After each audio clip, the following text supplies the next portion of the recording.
তো আজকের ব্লগটা আমি দুপুরবেলা থেকেই শুরু করলাম। আর ঘড়ির কাঁটায় বাজে এখন ঠিক দুপুর 1টা। So hello everyone. তো তোমরা সবাই কেমন আছো বন্ধুরা? আশা করি তোমরা সবাই খুব ভালো আছো, আর আমিও খুব ভালো আছি। তো তোমরা অনেকেই জানো হয়তো, শ্রাবণ মাসের 6 তারিখে আমার ছেলের মুখে ভাত হয়েছে। আর এই মুখে ভাতের পরেই নাকি মামা ভাত খাওয়াতে হয়। তো সেই সূত্রেই আমরা তিনজনে কাল চলে এসেছি আমার বাপের বাড়ি। তো আজকে ওর হবে মামা ভাত খাওয়ানো।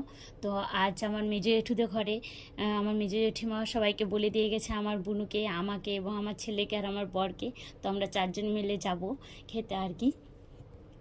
তো এইদিকে আমার বুনু আর আমি দেখো ভিডিও বানিয়ে যাচ্ছে, আর আমার আগে যাচ্ছে আমার ছেলে আর আমার বর।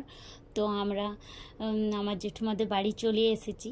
তো কি কি মেনু হয়েছে তোমাদের সঙ্গে সবই আজকে শেয়ার করব, আর আমার ছেলেকে খাওয়ানোর পরে ওর কেমন রিয়াকশান সেটাও তোমাদেরকে দেখাবো। তো চলো। তো মেনুতে ছিল 6 রকমের ভাজা, পটল চিংড়ি, পোস্ত, ডাল, মিষ্টি, চাটনি, পাঁপড়, আর হচ্ছে পায়েস, তারপরে মাছের ঝালদা, মাছ ভাজা। আর যে আমার ছেলের মুখে ভাত দিচ্ছে এটা হলো আমার বড় দাদা, মানে আমার মেজো জেঠুর বড় ছেলে। আর আমার ছেলের রিয়াকশানটা দেখলে খাওয়ার পরে। তো আজকের ভিডিওটা এতটুকু, বাই।